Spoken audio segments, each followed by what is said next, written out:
할렐루야. 1월 28일입니다. 매일 성경 말씀 묵상 주님의 이름으로 시작합니다.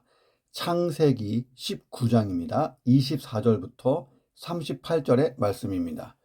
여호와께서 하늘 곧 여호와께로부터 유황과 불을 소돔과 고모라에 비같이 내리사 그 성들과 온 들과 성에 거주하는 모든 백성과 땅에 난 것을 다 엎어 멸하셨더라. 롯의 아내는 뒤를 돌아보았으므로 소금 기둥이 되었더라. 아브라함이 그 아침에 일찍 일어나 여호와 앞에 서 있던 곳에 이르러 소돔과 고모라와 그 온 지역을 향하여 눈을 들어 연기가 옹기까마의 연기같이 치솟음을 보았더라. 하나님이 그 지역에 성을 멸하실 때에 곧 롯이 거주하는 성을 엎으실 때에 하나님이 아브라함을 생각하사 롯을 그 엎으시는 중에서 내보내셨더라. 롯이 소알에 거주하기를 두려워하여 두 딸과 함께 소알에서 나와 산에 올라가 거주하되 그 두 딸과 함께 굴에 거주하였더니 큰 딸이 작은 딸에게 이르되 우리 아버지는 늙으셨고 온 세상의 도리를 따라 우리의 배필이 될 사람이 이 땅에는 없으니 우리가 우리 아버지에게 술을 마시게 하고 동침하여 우리 아버지로 말미암아 후손을 이어가자 하고 그 밤에 그들이 아버지에게 술을 마시게 하고 큰 딸이 들어가서 그 아버지와 동침하니라. 그러나 그 아버지는 그 딸이 눕고 일어나는 것을 깨닫지 못하였더라. 이튿날 큰 딸이 작은 딸에게 이르되 이제 밤에는 내가 우리 아버지와 어젯밤에는 내가 우리 아버지와 동침하였으니 오늘 밤에도 우리가 아버지에게 술을 마시게 하고 내가 들어가 동침하고 우리가 아버지로 말미암아 후손을 이어가자 하고 그 밤에도 그들이 아버지에게 술을 마시게 하고 작은 딸이 일어나 아버지와 동침하니라. 그러나 아버지는 그 딸이 눕고 일어나는 것을 깨닫지 못하였더라. 롯의 두 딸이 아버지로 말미암아 임신하고 큰 딸은 아들을 낳아 이름을 모압이라 하였으니 오늘날 모압의 조상이요 작은 딸도 아들을 낳아 베나미라 하였으니 오늘날 암몬 자손의 조상이었더라. 아멘. 하나님께서 죄악이 가득한 소돔과 고모라에 유황과 불을 비같이 내리셨습니다. 그 성들과 온 들과 성에 거주하는 모든 백성과 땅에 난 것을 다 엎어서 멸하십니다. 자, 이런 본문을 따라서 말씀을 계속 묵상합니다. 첫 번째는 최후의 이 심판은 예기치 않은 때에 철저하게 엄정하게 시행될 것이다 하는 것입니다. 자, 소돔과 고모라의 멸망과 노아 때 홍수 심판이 비슷한 점이 있죠. 전혀 생각하지 못한 때에 갑자기 일어났다는 거예요. 자, 그러면 예수님 재림 이후에 일어나는 최후의 심판도 비슷한 양상일 거라는 거예요. 사람이 생각하지 않은 때에 갑자기 돌발적으로 임하는 것이 앞으로 최후의 심판이 될 거예요. 자, 그런데 세상에 대한 하나님의 심판이 아무 예고 없이 임하는 것은 아니었습니다. 노아 홍수 때도 소돔에 대한 심판 때도 미리 경고하시죠. 다만 심판의 경고를 들은 자들이 귀담아 듣지 않았고 심판을 전혀 대비하지 않고 준비하지 않았어요. 자, 그래서 그들이 심판받을 때는 자, 하나님의 심판이 갑자기 임한 것처럼 보이는 거예요. 하나님은 이미 성경을 통해서 이 세상 종말에 대하여 최후의 심판에 대하여 창세기 때부터 계속 경고해 오셨어요. 자, 우리는 이 최후의 심판을 전파해야 되는 책임을 가지고 있다는 거예요. 그러나 그때나 지금이나 세상 사람들은 우리가 전해도 무시하고 귀담아 듣지 않는 그런 시대가 될 것입니다. 세상은요, 영원하다, 안전하다, 평안하다 이렇게 외치는 거예요. 무슨 세상이 망해. 예. 자, 그러면서 먹고 마시고 쾌락을 추구하며 살아가요. 내일도 계속될 것처럼 심판에 대한 준비가 없어요. 우리가 사는 시대 보세요. 다 주식, 다 금, 예. 전부 다 아파트, 예, 그러잖아요. 자, 성경대로 전혀 예기치 않은 때에 갑자기 하나님의 심판이 임한다. 자, 그리고 멸망해서 피하지 못할 것이라고 경고하고 있습니다. 자, 이런 시대에 마지막 때를 살아가면서 우리의 성도의 삶은 어떠해야 하는가? 자, 매 순간 종말론적 신앙을 가지고 사는 게 지혜로운 거예요. 마태복음 24장 42, 43절에 보면 그러므로 깨어있으라. 어느 날에 너희 주가 임할는지 너희가 알지 못함이니라. 너희도 아는 바니 만일 집주인이 도둑이 어느 시간에 올 줄을 알았더라면 깨어있어 그 집을 뚫지 못하게 하였으리라. 그날이 도적같이 임할 것이다 하는 말씀이에요. 주님이 주신 말씀이에요. 예수님이 하신 말씀이니까요. 틀림없이 그대로 될 거 아니에요. 도적같이 예기치 않은 때에 갑자기 호련히. 롯이 한때 탐심의 눈으로 바라봤던 소돔, 여호와의 동상 같던 소돔, 이 고모라, 오늘날요 자취 자체가 없어요. 그 지역에는 역청이 참 많았거든요. 자, 역청, 이 아스팔트 진흙 같은 거잖아요. 하나님의 불심판으로 이 역청이 같이 타버린 거예요. 예. 그래서 지층이 내려앉았어요. 지층이 확 침강하고 함몰되고, 예, 물이 덮이고, 수면보다 392m나 더 낮은 죽음의 땅으로 꺼지고 물이 덮어서 죽음의 바다로 변해서 지금은 소돔의 흔적을 찾을 수가 없습니다. 흔적도 없이 사라진 소돔과 고모라. 자, 이것이 최후의 심판을 예고하고 있어요. 최후의 심판도 불심판이에요. 세상이 다 말려서 없어진다 그랬어요. 불타서. 철저하고 엄정하게 실행된다는 거예요. 성경에 보면 소돔과 고모라는 악인이 파멸할 때 악인의 파멸의 상징으로 자주 언급돼요. 악인은 소돔처럼, 악인은 고모라처럼 파멸할 것이다. 철저히 하나님의 심판을 당하고 파멸된다. 저와 여러분, 우리는요 최후 심판에서 이미 구원받을 사람들이잖아요. 자, 그런데 최후의 심판을 생각할 때 경건한 두려움을 가지고 있어야 돼요. 동시에 세상에 집착하며 살지 않아야 돼요. 뭐 다 버리고 다 나눠주고 살아라는 것이 아니라, 예, 우선순위 천국에 두고 살아라는 거예요. 세상의 삶을 포기하는 것이 아니라 우선순위를 분명히 하라는 거예요. 하나님 나라가 최우선이잖아요. 영원한 시간이에요. 하나님 나라는. 예.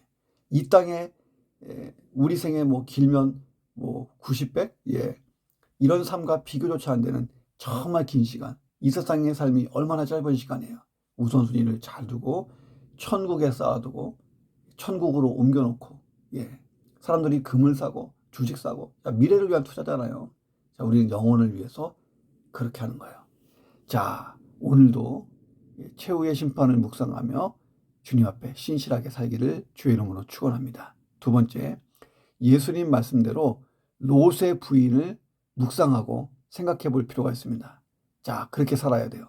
자, 누가복음 17장 보세요. 30에 32절에 보면 인자가 나타나는 날에도 이러하리라. 그날에 만일 사람이 지붕 위에 있고 그의 세간이 그의 집에 있으면 그것을 가지러 내려가지 마라. 밭에 있는 자도 그와 같이 뒤로 돌이키지 마라. 롯의 철을 생각해라. 자, 예수님이 먼저 하신 말씀은 AD 70년에 로마가 예루살렘을 붕괴하고, 예, 침략해서 불태우고 할 때에 예수님 뭐라고 말씀하셨냐면 산으로 도망가라 그랬어요. 아무것도 가지지 말고 그냥 바로 튀라 그랬어요. 예, 예. 그 이야기를 이 비유처럼 얘기하신 거예요. 지붕 위에 있어요, 내가. 예. 근데 세간에 내 금덩어리가 있어. 그거 가지러 내려가지 말라는 거예요. 내려가는 사이에 망한다고. 예. 밭에 있는 자는 뒤돌아보지 말고 산으로, 예, 군대가 없는 쪽으로 도망치라는 거예요. 자, 이 말씀을 듣는 그리스도인들은요 다 산으로 도망갔어요. 그래서 많이 살았어요. 자, 그런데 예수님의 말씀을 귀담아 듣지 않았던 유대 종교 지도자들과 수많은 유대인들이 성전으로 몰려들었어요. 성전은 안전할 거다. 성전이 불탔죠. 자, 세상을 동경하며 살지 말라고 하는 예수님의 말씀이에요. 롯의 아내는 뒤를 돌아보다가 소금 기둥이 됐어요. 돌아보거나 들에 머물지 마라 라고 말한 천사들의 경고를 무시했잖아요. 롯의 아내가 뒤를 돌아보니요, 하나님이 이미 버리신 것, 멸망받을 수 없는 무의미한 소돔의 부귀영화와 쾌락을 동경하고 거기에 마음이 사로잡혔기 때문에 돌아본 거예요. 26절에 돌아보다, 이것은 힐끗 본 게 아니에요. 한번 휙 쳐다보고 만 것이 아니라 주시하다, 생각하여 바라보다, 관심을 가지다. 아마 가슴을 치면서 애통해하면서 어떻게 했을 거예요. 예. 자, 그런 뜻을 가진 히브리어 나바트라고 하는 단어예요. 나바트. 롯의 아내는 롯의 뒤를 마지못해 따라는 가지만 뒤에 두고 온 것에 대한 미련을 버리지 못하고 주목하고 바라보다가 심판을 당합니다. 천사들이 단호한 금지명령, 천사들이 했던 단호한 금지명령을 가볍게 여겼어요. 어쩌면 롯의 아내는 천사들의 뒤를 돌아보지 말라는 경고만이 아니고 소돔성에 대한 하나님의 심판의 경고도 의심했을 거라는 거예요. 자, 하나님 말씀을 가볍게 받지 말라. 예수님은 우리의 몸은 땅에 있지만 시선은 하나님 나라를 바라보라고 말씀하시는 거예요. 롯은 아무것도 가지지 못하고 소돔을 빠져나왔어요. 우리 눈에 보이는 것들 중에 아무것도 가지지 못하고 우리는 이 땅을 떠나요. 천국까지 가지고 갈 수 있는 것만 가지고 갈 수 있어요. 그래서 예수님은 누가복음 6장 20절에서 오직 너희를 위하여 보물을 하늘에 쌓아두라 이렇게 말씀하신 거예요. 예수님을 위하여 쌓아두라고 하셨죠. 오직 나 예수를 위하여 하나님을 위해 보물을 쌓아두라는 게 아니잖아요. 너희를 위하여 나를 위하여 쌓아두라는 거예요. 나를 위하여. 잘 봐야 돼요. 이거 오해해요. 천국에 보물을 쌓아두세요. 아이고 우리 목사님 또 건축헌금 아니 교회에 무슨 헌신을 요구하시나 보다 이렇게 생각하면 안 되고 너를 위해서 그렇게 하라는 거예요. 나를 위하여 쌓아두라. 오늘도 잘 쌓아두시기를 주의 이름으로 축원합니다. 자, 30절부터 38절에 보면 신앙을 떠나 세상을 따라간 그렇게 살아간 롯의 가정의 또 다른 참담한 실패 이야기가 나와요. 근친상간 사건. 야, 이거 읽어보기도 힘들어요. 성도가 하나님을 떠나 세상 가운데 있으면 얼마나 철저하게 실패하는지를 보여주는 게 이 사건이에요. 자, 계속해서 묵상해 봅니다. 세 번째는 기회를 잘 선용하라는 거예요. 잘 선용해라. 롯이 소 아래 거주하기를 두려워했어요. 아마도 소돔과 고모라의 심판의 여파가 소알까지 미친 것 같아요. 소알에 직접 불이 떨어지지 않았지만 불길이 여기까지 오고 피해가 막심했던 것입니다. 처음에 천사들이 말한 대로 산으로 갔으면 될 일이에요. 근데 결국 두 딸과 함께 소알에서 머물다가 소알이 위급해지니까 나와서 산에 올라가 굴에서 살게 됐잖아요. 자, 여기에 기록이 있는데 롯에 대한 기록이 근친상간이라는 치욕적인 사건으로 끝납니다. 롯과 두 딸 사이에 태어난 아들이 있죠. 이 두 아들 하나님의 택한 백성 이스라엘의 원수가 되어 모압과 암몬 얼마나 많이 나와요. 모압과 암몬 출애굽해서 가나안 땅 가는 길에 못 지나가게 막았던 두 민족 모압과 암몬. 예. 그리고 이스라엘을 우상 숭배에서 빠지게 해갖고 정말 난리를 쳤던 그 모압. 예. 그리고 또 이 발람 선지자. 예. 발락 왕. 예. 자, 그 또 다윗 시대에 다윗이 정복해봤던 이 암몬 족속. 때로는 이 모압과 암몬이 같이 뭉쳐가지고 막 쳐들어오잖아요. 여호사밧 왕 때인가? 하여튼 예. 하나님 나라 확장에 지대한 악영향을 끼친 나라들이에요. 두 나라. 예. 롯이 처음부터 악했기 때문은 아니죠. 롯은 하나님을 믿는 사람이었고 의로운 사람이었어요. 베드로 후서에 보면 비록 잠시였지만 믿음의 조상 아브라함과 함께 동행했고 아브라함과 함께 하나님의 유업을 나눌 가능성이 충분한 믿음의 사람이었습니다. 자, 그러나 롯이 아브라함을 떠나 세상으로 갔고 그때부터 하나님 말씀에 귀를 기울이지 않았어요. 그 결과 그의 믿음은 침체의 길을 걸었고 세상에 빠져 있었고 결국은 이런 침통한 결과에 이르렀다는 거예요. 롯은 그때그때 주어진 기회를 선용하지 못했어요. 아브라함의 끝이 아름다웠잖아요. 비교해 보세요. 롯의 끝은 근친상간. 예. 자, 우리는 모두 동일한 조건과 환경에서 신앙 여정을 출발하는 거예요. 우리 모두 하나님의 복된 유업을 받아 누리고 영광에 들어갈 기회가 다 똑같이 주어져 있어요. 자, 그러면 어떻게 살아야 돼요? 아브라함의 길로 가면 되는 거예요. 지그재그로 걷지 말고 곳곳에 있는 세상 유혹의 구덩이에 빠지지 말고 가라는 거예요. 롯이 참 안타까운 게 뭐예요? 유황불 심판에서 구원받았는데 회개했다는 얘기가 없잖아요. 여전히 세속적인 삶을 살아요. 두 딸이 주는 술을 만취상 때까지 마시고 곤드레 만드레. 이것만 봐도 알 수 있잖아요. 그 결과 근친상간이 일어나요. 자, 35절, 33절 이 두 구절에서 반복되는 말씀이 뭐예요? 아버지와 동침하니라. 그런데 아버지가 그 딸이 누꾸러나는 것을 전혀 깨닫지 못했다. 롯이 육적인 잠에만 빠진 게 아니라 영적인 잠에도 빠져 있었어요. 완전히 혼미한 상태. 자, 깨어있지 않으면 신앙의 실패자가 되는 것 한순간이라는 거예요. 오늘도 내가 깨어있지 않으면요, 얼마든지 실패자가 될 수 있어요. 오늘도 내게 주어진 수많은 신앙의 기회들이 있어요. 예배, 말씀 묵상, 기도할 시간, 신앙의 기회들이 참 많잖아요. 잘 선택해야 되는 시간들. 자, 이런 기회들을 잘 선용할 수 있기 위하여 성령 충만하고 영적으로 분별력 있고 깨어있어서 잘 이 기회들을 살려서 하나님의 백성, 하나님의 자녀, 그리스도인으로 성도로 잘 살아갈 수 있기를 주님의 이름으로 축원합니다.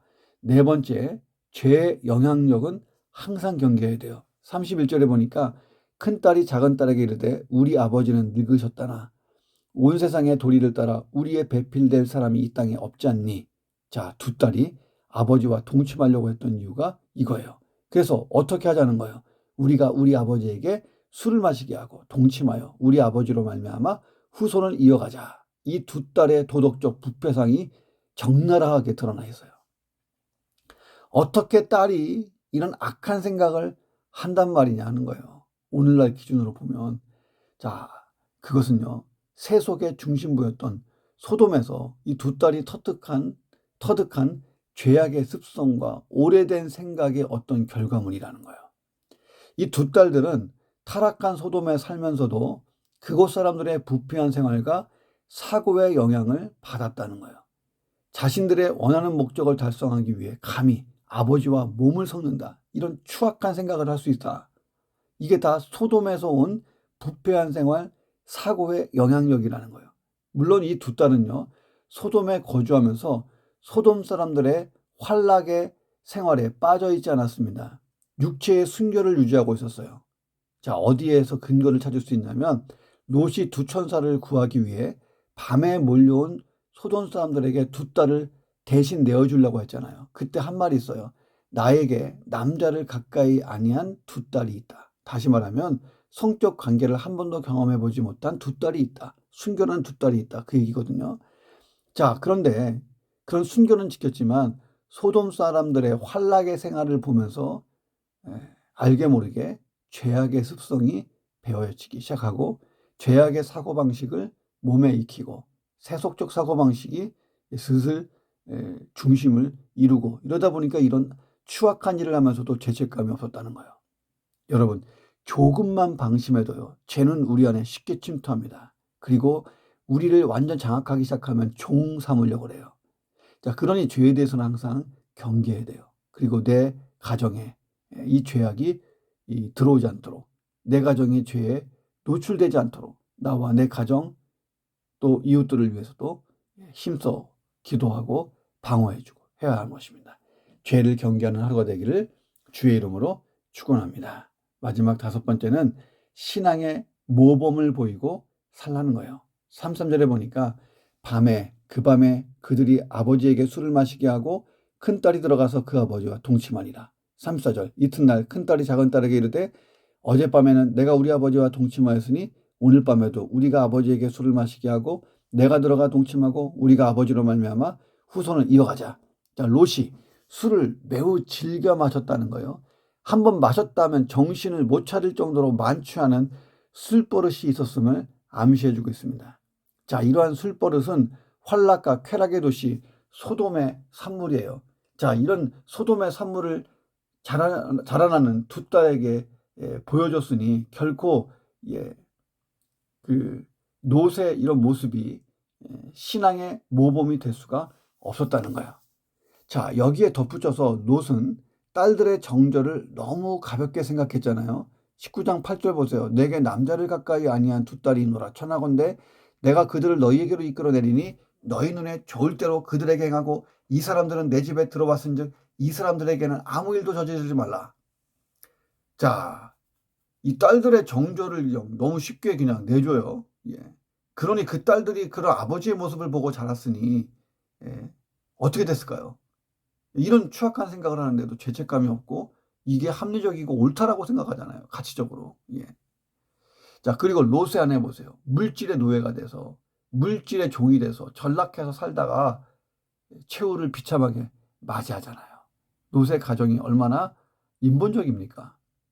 자, 롯의 딸들의 부도덕한 행동은 결국 신앙의 모범을 보이지 못하고 세속적인 그런 삶을 살았던 아버지 어머니의 부패함을 그대로 답습한 결과라는 거예요.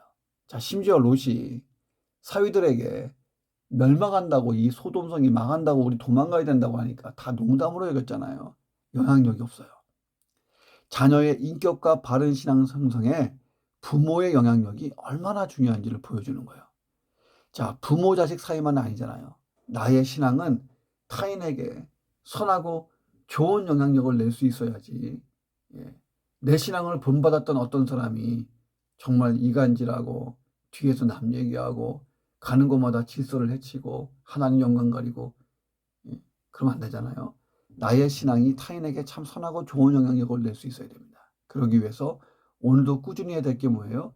옛사람, 죄의 본성을 가진 내 육신, 나의 그 죄악의 본성, 이것을 완전히 뜯어내고 벗어내고 말씀을 따라 날마다 나를 씻는 거룩한 삶을 살아야 할 줄로 믿습니다. 기도하겠습니다. 하나님, 예기치 않은 때에 철저히 엄정하게 실행될 최후의 심판을 생각합니다. 내가 구원받은 것 감사하고 경건한 두려움 속에서 하루하루를 정말 잘 종말론적으로 잘 살게 해주시고 삶의 우선순위를 잘 정하여서 하나님 나라를 위하여 살되 세상에 집착하지 않고 세상에서 정말 앞서가되 하나님 그 앞서감으로 하나님 나라를 잘 섬기고 천국에 나의 보화를 쌓아두는 지혜가 있게 하여 주옵소서. 롯의 아내처럼 말씀을 가볍게 여기고 시선을 세상에 두어서 그런 어리석음을 범하여 멸망하지 않게 하시고 말씀을 따라 살며 시선을 하나님 나라에 고정하고 하나님 나라의 보물을 쌓는 지혜 있게 하여 주옵소서. 내게 주어진 신앙의 기회들이 있습니다. 하나님 그 신앙의 기회를 잘 선용하여 내 인생이 더욱더 탄탄하고 아름답고 거룩하고 주의 나라에 쓰임받는 인생 되게 도와 주옵소서.